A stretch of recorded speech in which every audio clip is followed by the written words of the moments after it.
السلام عليكم ورحمة الله وبركاته. Jamaah salat zuhur dirahmati Allah. Kajian rutin pada siang hari ini dengan kajian kitab Al-Arba'in An-Nawawi yang akan disampaikan oleh Ustaz Haji Hamdan Hairin MM. Alhamdulillah telah ada bersama-sama dengan kita. Untuk itu mari bersama-sama kita ikuti kajian ini. Demikian informasi dapat kami sampaikan. Assalamualaikum warahmatullahi wabarakatuh.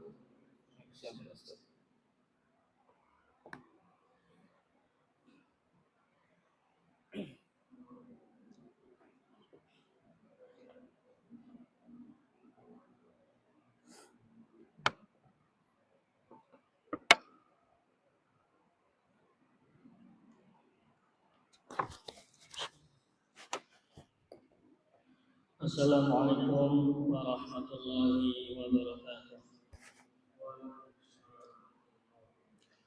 Alhamdulillahirabbil alamin. Alhamdulillahilladzi bi ni'matihi tatimmu shalihat. Alhamdulillahilladzi faddalana 'ala katsirin min ibadihil mu'minin. Allahumma shalli wa sallim ala habibina wa nabiyyina Muhammadin sallallahu alaihi wasallam wa ala alihi wa ashabihi ajma'in amma ba'd. Rabbi shrah li sadri wa yassir li amri wahlul 'uqdatam min lisani yafqahu qawli. Rabbi zidna ilma warzuqna fahma. Allahumma faqihna fid din wa 'allimna ta'wil bi rahmatika ya arhamar rahimin. Para jamaah rahimakumullah, kita bersyukur kepada Allah yang telah melimpahkan kepada kita nikmat yang banyak. Semoga Allah jadikan kita semua hamba-hambanya yang pandai mensyukuri nikmatnya. Salawat dan salam semoga senantiasa melimpah kepada kekasih kita, teladan kita Nabi Muhammad sallallahu alaihi wasallam, dan semoga melimpah pula kepada segenap keluarganya, para sahabatnya, dan para pengikutnya hingga akhir zaman, termasuk kita, keluarga kita, anak-anak kita, dan keturunan kita. Amin ya rabbal alamin. Perkenankanlah pada kesempatan siang hari ini kita melanjutkan kajian hadis Arba'in Nawawi, hadis yang ke-20, pembahasan tentang rasa malu atau keutamaan memiliki rasa malu. Bapak Ibu punya malu? Pasti punya ya. Hadisnya bismillahirrahmanirrahim. An Abi Mas'udin Al-Badri radhiyallahu anhu qala. Dari Abi Mas'ud Al-Badri, semoga Allah meridhoinya, telah berkata, qala Rasulullah sallallahu alaihi wasallam, Rasulullah sallallahu alaihi wasallam telah bersabda, inna sesungguhnya mimma di antara perkara adrakan nasu yang telah diketahui oleh manusia, min kalamin nubuwati, dari perkataan kenabian, al-ula terdahulu, idza lam tastahi, apabila kau tak punya malu, fasna ma syi'ta, maka lakukan sesukamu. Hadis riwayat Al-Bukhari. Jadi ajaran-ajaran Nabi terdahulu hingga Nabi terakhir mengajarkan kalau kau tak punya malu, lakukan sesukamu. Ini bukan perintah, ya. Sama seperti orang tua kepada anaknya. Ya. Kalau kamu bandel, terserah kamu, lakukan apa maumu, kan begitu. Itu bukan perintah. Justru malah kebalikannya, agar kita memiliki rasa malu. Kalau orang yang punya rasa malu, maka tidak berbuat semaunya. Di hadis lain dikisahkan bahwa suatu ketika malaikat Jibril alaihissalam pernah memberikan 5 nasihat kepada Rasulullah sallallahu alaihi wasallam, seperti yang dijelaskan dalam hadis. Qala Rasulullah sallallahu alaihi wasallam, Rasulullah sallallahu alaihi wasallam telah bersabda, Atani Jibril, telah datang kepadaku malaikat Jibril alaihissalam.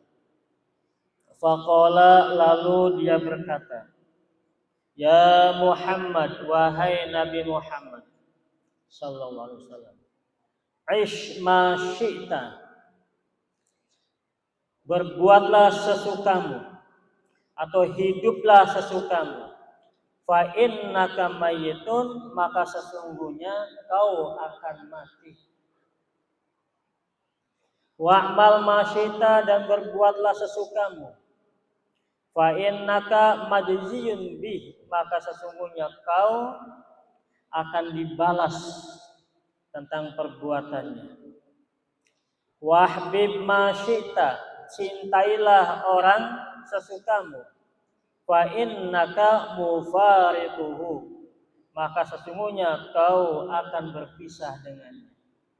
Wa'lam, dan ketahuilah, anna syarafal mu'mini, sesungguhnya kemuliaan seorang mukmin, sholatuhu bil lail, sholatnya di waktu malam atau qiyamul lail.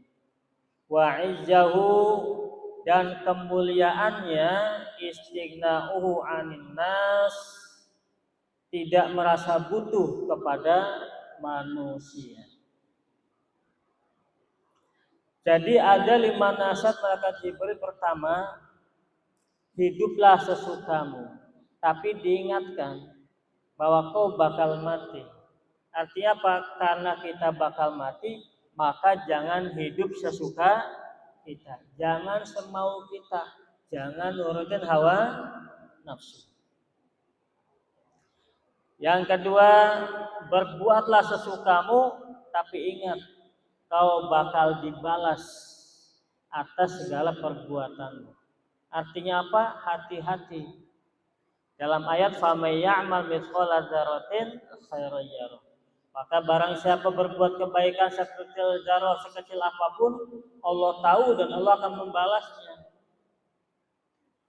Wa may ya'mal mithqala dzarratin syarran yarah, dan barang siapa berbuat keburukan, kejahatan sekecil zarah, sekecil apapun, Allah tahu dan Allah akan membalasnya.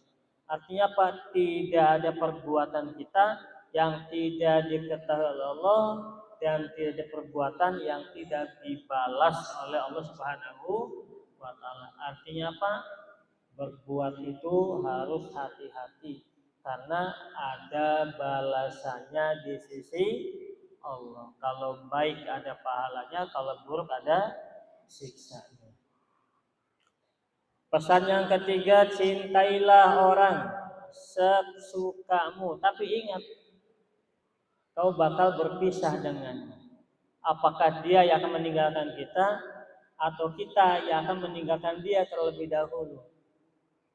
Artinya apa? Jangan mencintai sesuatu secara berlebihan. Cinta buta itu nggak boleh. Kata Rasulullah di hadis yang lain, ahbib habibaka hawanan ma asa ayakuna baghidoka yawman ma. Cintailah kekasihmu sewajarnya saja. Kenapa? Suatu ketika bisa jadi dia akan jadi musuhmu. Wa baghidoka yawman ma, dan bencilah musuhmu sewajarnya saja. Kenapa? Barangkali suatu ketika habibuka yawman ma, dia akan menjadi kekasihmu di suatu saat. Kan banyak tuh, ya, pengantin baru lagi mesra-mesranya, enjoy, asik, nikmat. Tapi ada berita kemudian hari di pengadilan berpisah, saling gontok-gontokan, saling bermusuhan. Kan terjadi seperti itu. Jadi mencintai manusia sewajarnya saja, bahkan cintailah orang lain karena Allah Subhanahu wa taala. Dan ketahuilah kemuliaan seorang mukmin itu adalah sholat di tengah malam. Jadi orang-orang mulia di hadapan Allah adalah orang yang istiqomah qiyamul lail. Dan terakhir, kemuliaan seseorang di hadapan manusia adalah ketika dia tidak ngerepotin orang lain, nggak butuh pada orang lain. Ya, ketika orang direpotin, suatu ketika dia kan nggak suka sama kita, betul tidak? Ya, ya, jangan ngerepotin orang lain. Kata Rasulullah, wala takunu kallan 'alan nas, janganlah kau menjadi beban orang lain. Jadi kalau pengen disenangi oleh orang, maka jangan menjadi beban bagi orang lain. Pasti mereka akan senang sama kita. Apalagi kita bisa membantu mereka, meringankan bebannya, kita akan disenangi. Demikian para hadirin, mudah-mudahan kita bisa mengamalkan hadis ini. Jadi hidup kita hati-hati, berbuat pun hati-hati, mencintai orang lain karena Allah, jaga qiyamul lail, jangan yang terakhir jangan jadi beban buat orang lain. Demikian ucapan hamdalah, alhamdulillahirabbil alamin, subhanakallahumma bihamdika, asyhadu an la ilaha illa anta, astaghfiruka wa atubu ilaik. Wa afu minkum. Wassalamualaikum warahmatullahi wabarakatuh.